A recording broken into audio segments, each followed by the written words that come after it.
Hello, everyone, and welcome to the 7th episode of my podcast. I'm Dr. Laura Mock, the life coach for busy dentists. I'm so glad you've joined me here today. Today, we're going to talk about emotional intelligence. Before I start, I just want to point out, because I keep forgetting to tell you, before I did a podcast, I started a YouTube channel, and I'm still putting my episodes out there. And the reason I'm telling you now is that some of you are visual learners. And if you want to take this in video form instead of podcast form, just hop over to YouTube and search The Life Coach for Busy Dentists. You'll find my podcasts on there, plus all the old episodes as well. All right, so here we are. It's another beautiful fall day here in Iowa, and I'm here to talk to you about emotional intelligence. And I'm going to start with a question. Have you ever walked into a room and all of a sudden you just know that you interrupted a really uncomfortable conversation? It's like you walk in and all of a sudden you're kind of looking around and there's this energy.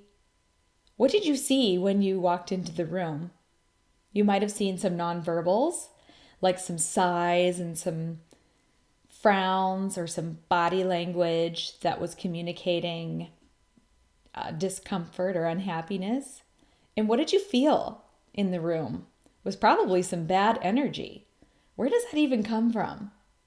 We're going to talk about that today, and how as humans, we are kind of like pack animals, and our moods, our emotions in humans are actually contagious. So I read a book recently called Primal Leadership by Daniel Goleman. He takes the emotional intelligence lessons that we've learned from psychology in the last few years, and he applies those lessons to being a leader. And so his book is actually written for leaders and business owners. And I'm going to start by explaining what he says is the definition of emotional intelligence. It's essentially the ability to recognize, understand, and manage our own emotions. If you could just picture a toddler screaming in the Walmart grocery section, maybe he's on his back kicking and screaming. This is the opposite of having emotional intelligence. This toddler has feelings and doesn't know exactly what to do with them anymore. It's also the ability for me to not lose my mind when I'm standing in a long line or I'm in a slow traffic situation. It's the ability to understand that I alone am responsible for my feelings and my actions. Now, Mr. Goleman teaches that as leaders, our emotional intelligence is the biggest factor in determining the success of our business. And why do you think that is? Well, our mood, which is our emotion, creates our actions. It drives that. Therefore, our mood affects our employees' mood as well, and our employees' mood creates their actions. So if we own a business and we have people working for us, we can't do every action that needs to be done in the business. We need our employees to do most of the actions. So we need to be able to direct their actions by giving them the opportunity to have the right feelings. And as humans, we are pack animals. In that way, we're not very different from, for example, have you ever seen a big flock of birds in the fall or the spring flying in the sky? And they're swooping and they're turning and they're this amorphous blob of birds, but they're moving together. They're not saying words to each other like, now we're going to fly west, now we're going to fly up or down. It's just happening. It's all nonverbal communication. And maybe as humans, we're not as precise as birds are, but we have that same thing. Another example is, have you ever watched dolphins hunting? Again, they're not having long conversations about what they're going to do next or who should go where. They're using their nonverbal communication to communicate the directives. Some things are just communicated without words. Now, if you think about that, and if you think you can fake it, I would invite you to picture your dental assistants on a day when you're having a bad day. You can pretend like everything's fine to the patient and you can be all sounding happy and cheerful, but your dental assistants know it if you're faking it.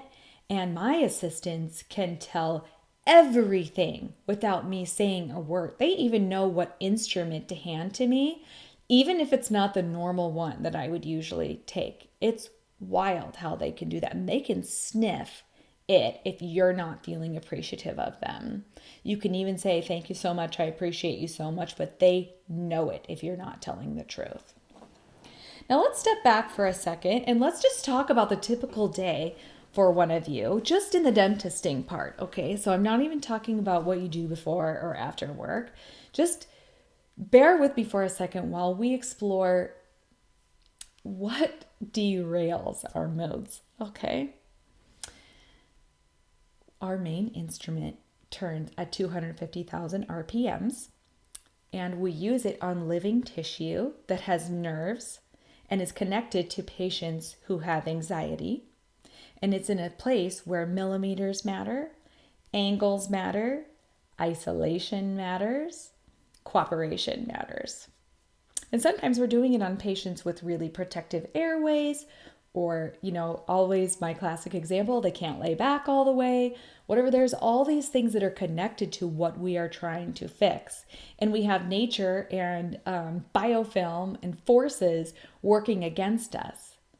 And then on top of that, if we just had to use our drill and our handpiece and our instruments, we could probably do okay. But then layer on top of that the fact that we have the pressure to be the communication leaders in our practice. And that's both with our team members that we employ and also our patients. And I don't know about you guys, but sometimes communication can be very draining, especially if I'm trying to explain to a patient why they keep getting cavities or why we want to treat their gum disease. All these things where it's very important for me to communicate to them that I have their best interests at heart and I need to answer their questions and allay their fears. I love doing it, but it can be exhausting. And then the other thing that happens besides those two factors, the drill and then the communication, the next is that all day long, we're seeing our own vulnerabilities. So that might be in patient non-compliance, that might be in having the problems with our team, or clinical failures. Every time I see a stain on one of my fillings, I'm like, oh, why is that happening? And then besides that, there's business worries because many of us have purchased our jobs and we are entrepreneurs, and that means we've got bills and payroll and all those things. The reason that I'm pointing all of this out is that if our brain goes unchecked from all those different factors, our mood, which is guided by the thoughts we have about all those things I just said, can go sour quickly. And if so, those thoughts are hurting our business right now.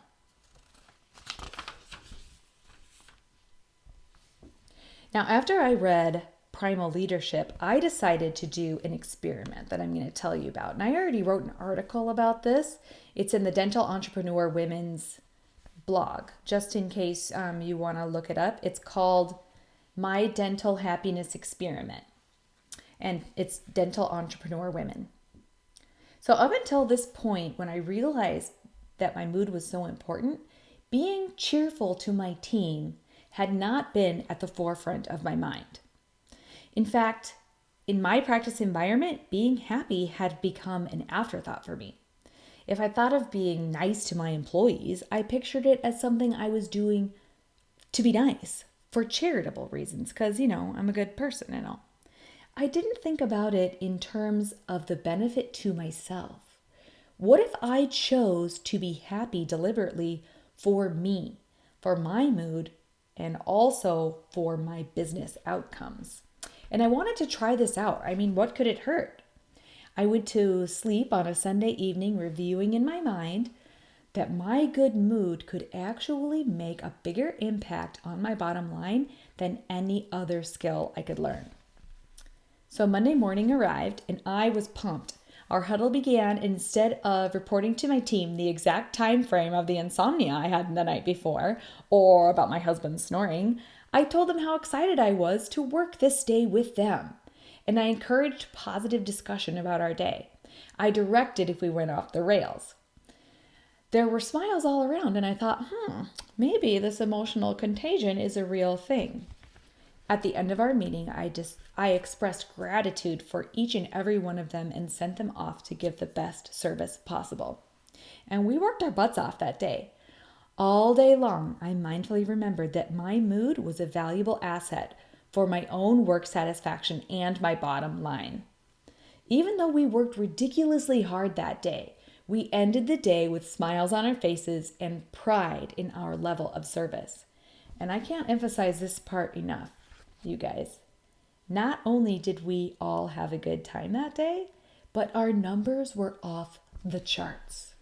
And I thought to myself, we need to try this again tomorrow. And I did. And we had another phenomenal day. And I did this all week. And I think by the end of the week, my team knew something was up. Now, have you ever been around a boss or a professor or a leader of any kind who did the exact opposite of what happened in my office that week? I have. Freshman year of dental school, in my simulation clinic operative course, I was trying to master class 2 preparations. And it was really hard for me. One day, a professor volunteered to stay after school to help the students who needed feedback on their preps. I was daunted, but I was also determined, so I called my husband and told him that I would be home late that night and to feed the kids and put them to bed because I had to stay to practice or I would never get better. Feeling very humble and embarrassed, I called the professor over to my pod to ask for advice on how to make this mangled plastic tooth look like a neat little box with slightly convergent walls. He looked at my dentiform in disgust. He told me that my prep would not pass boards. Then, as I was trying to tell him that I knew it sucked, but that I was trying to get better, he stood up and walked away. My heart fell. I would never be able to prep a class 2. All that debt I had burdened my husband and children to bear in the form of my first year of student loans would be wasted, and I would have to pay it back selling meth on the streets for years to come. Imagine if that teacher had been my boss instead of my instructor.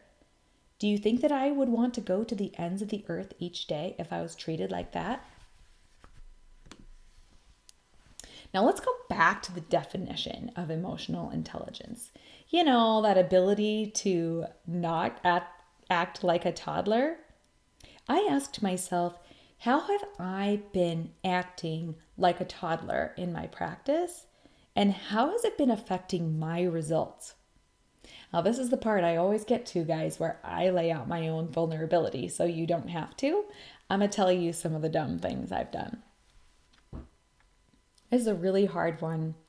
It was so helpful when I realized I was doing it. Getting huffy when we're busy and things weren't perfectly ready in an operatory. Now, if it's a typical day and the assistants have the proper amount of time to get ready and they're not doing it, then I have an opportunity to be a leader and pull my assistants aside and say, hey, what's going on? Do we need to perfect our systems here? But if it's a busy, crazy day and the assistant hasn't had time to go back and take a sip of water, I don't have any space to get huffy if everything's not out, because we're all just doing our best to get through the day. And you guys know which days I'm talking about. Here's another one. I know I already mentioned this briefly, but complaining about my insomnia at the morning huddle. You guys, I got into the habit of doing this. I thought that it was really important for everybody to know exactly what time I woke up and fell back asleep. Why did I think that was going to improve our morning meetings? I'm not really sure, but don't make that mistake. This is one that the employees actually pointed out to me. So we have a bonus that we do 12 times a year. And I got into the habit of poo-pooing the bonus when we would announce how big it was. I'd be like, well, hopefully it'll be better next time. Or I would say, at least we covered our expenses this month. instead of thanking the employees and rewarding them for their hard work. Like, if I'm going to bother to do a bonus, why am I pouring buckets of rain on it by complaining about it at the same time? And this one's bad too. This is my last example. We always huddle twice a day. We huddle at the beginning of the day and the end of the day. And at the end of the day, I started to get into these conversations where we were having a contest for who deserved the award for most tired. Not like, that's not who gets the award. It was just like, well, this happened to me, and this happened, and I was so tired. Instead of just thanking my team for the contributions they made, which would have been much better for the mood and the practice. So those are some of the things that I have done in the past that haven't been awesome. And I have a question for you. What mood did you share with your employees last week?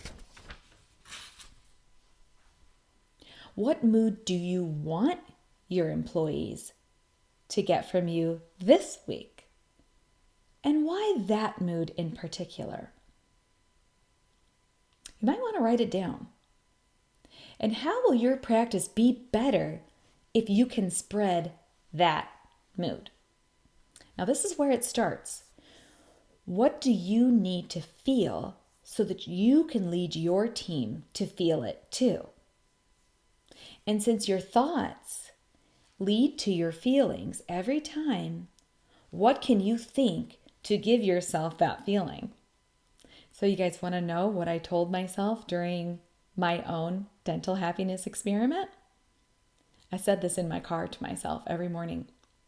My mood is worth money. I know it sounds a little bit greedy, but it was what spoke to me, and it made me feel invigorated. And when I felt invigorated, I was ready to share that invigoration with my team. And what do you think your thought could be this week? Do you want to try mine out, or do you want to make your own? If you want to make your own, take a moment. I'm almost finished with the podcast.